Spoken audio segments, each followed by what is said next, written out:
peas, salt, pepper. The Brown kids gathered for a weekday dinner. Jamie, the youngest, with a smear of barbecue sauce on his fat pink cheek. The EMTs made a wall of blue canvas backs around Annie so that all you could see were her slippers, like her feet were all that was left of her.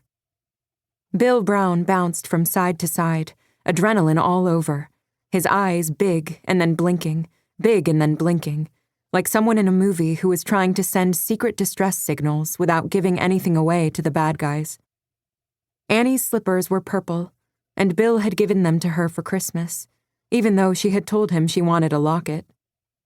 They all heard her, a heart-shaped locket to put a picture in.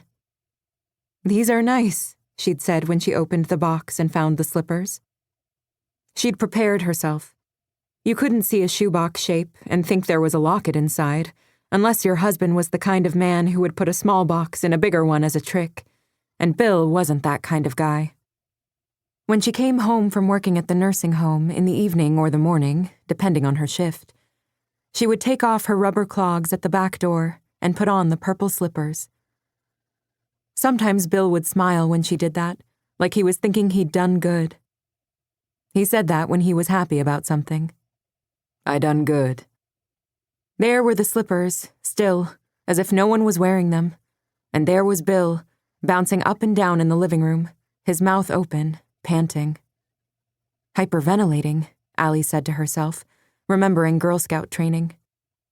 She wondered if her father was going to faint, if there would be the two of them lying there on the rug, both their parents, their kids staring. "Stand back, Bill," one of the EMTs said, both men leaving wet, gray spots on the carpet from the old snow they'd picked up on their shoes outside. One of them was a man whose son used to be on Allie's Little League team.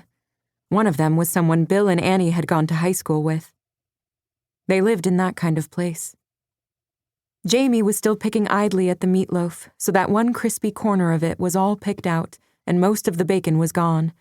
But now Allie wasn't going to stop him. Allie was staring at her mother's feet. They hadn't moved once. She kept waiting for her mother to sit up and say, "What happened?" or "I'm fine," or "Let me up." She kept waiting for the EMTs to do that thing with the paddles, to shock her mother's heart back to life.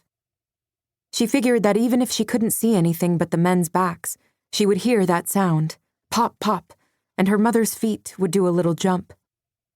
They had one of those machines in every hallway at the nursing home where her mother worked. Her mother had shown Allie when she'd visited once.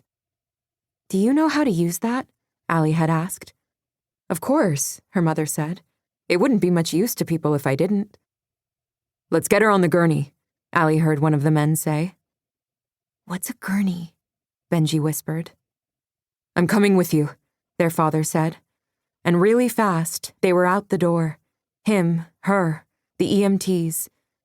And then there were all the hard metal sounds of things moving and slamming, the ambulance starting up and the siren wailing, then dwindling, as the ambulance moved off their street.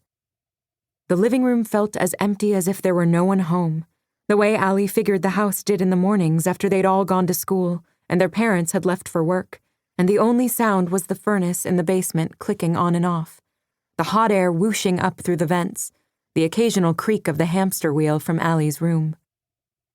It was quiet now except for the sound of Jamie sucking barbecue sauce off his fingers and some murmurs from outside that were the sounds of neighbors, even in the cold, on their front steps trying to figure out what was going on over at the Brown house. A siren didn't sound on their street without everyone coming out to see. They'd done the same thing themselves.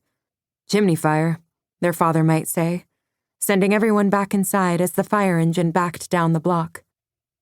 "Where are they going?" said Benji. "The hospital, dumbass," said Aunt. "Shut up," Allie said. "Don't be mean to him." "You're not the boss," said Aunt, like he always did. "What happened to Mommy?"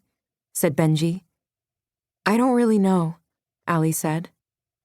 Aunt and Allie didn't eat anything, but the two little boys had meatloaf and even some potatoes, though they were cold, with ketchup on it all. They didn't eat the peas because there was nobody to make them do it. "We should go to bed," Allie said. "We have school tomorrow."